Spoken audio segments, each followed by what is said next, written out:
Un benvenuto su Heavy Metal Heaven. Oggi analizziamo un album molto tranquillo che, nonostante la lieve ridondanza, riesce a coinvolgere bene nelle sue atmosfere sognanti.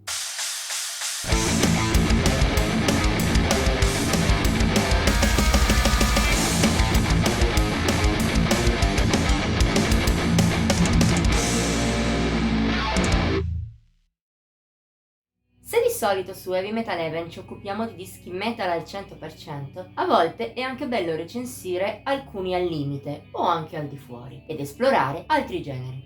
È proprio per questo che abbiamo scelto il disco di oggi, A Hollow Full of Hope dei The River.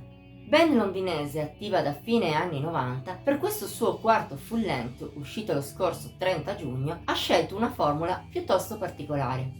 Delle 5 canzoni della sua scaletta, solo le 2 col numero pari si avventurano in territori tra il doom e il post-metal.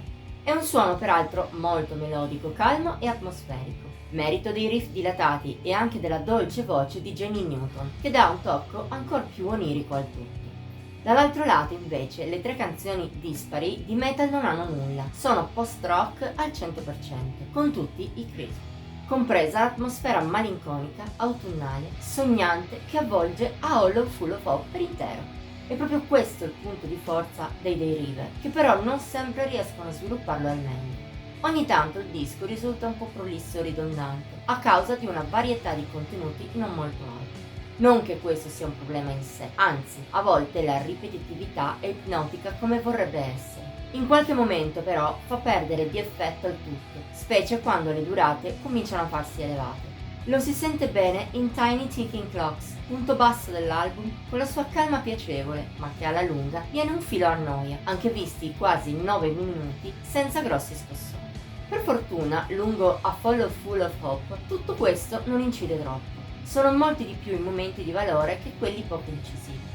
Lo si può sentire per esempio nell'iniziale Fading, forse concepita quasi come un intro espanso, è però un bellissimo episodio post-rock, sognante e con la giusta atmosfera. Tra i pezzi metal brilla invece A Vignette, il più cupo e dumi del disco, per più di metà, per poi svoltare su qualcosa di più aperto, con quella sensazione da alba di pace totale che rende grande il post-metal più sereno. Anche la bontà di questi pezzi aiuta i The River a farsi condizionare poco dal difetto già citato. Di conseguenza, A Hollow Full of Hope risulta comunque un ascolto valido, specie per riposare le orecchie la sera dopo una giornata nel caos o per gustarsi una tazza di tè mentre fuori dalla finestra piove. Ovvio, d'altra parte, chi ama il metal più duro, anche se di stampo doom e post, potrebbe non apprezzare la grande tranquillità degli inglesi. Ma se anche il post-rock e la musica leggera ed atmosfera sono pane per i tuoi denti, allora concedi ai The River almeno una chance. Ti ritroverai davanti a un lavoro forse non eccezionale, ma molto ben realizzato. Voto di Heavy Metal Heaven 83 su 100. Per questa settimana è tutto. Se ti abbiamo incuriosito sui britannici, ti invitiamo a dircelo nei commenti, a mettere like e a condividere la recensione. Puoi inoltre iscriverti al nostro canale e attivare la campanella degli avvisi per non mancare neppure uno dei video pubblicati ogni settimana. Infine, seguici su Facebook, Instagram e Pinterest. Trovi il link come sempre in descrizione. Ci vediamo la prossima volta.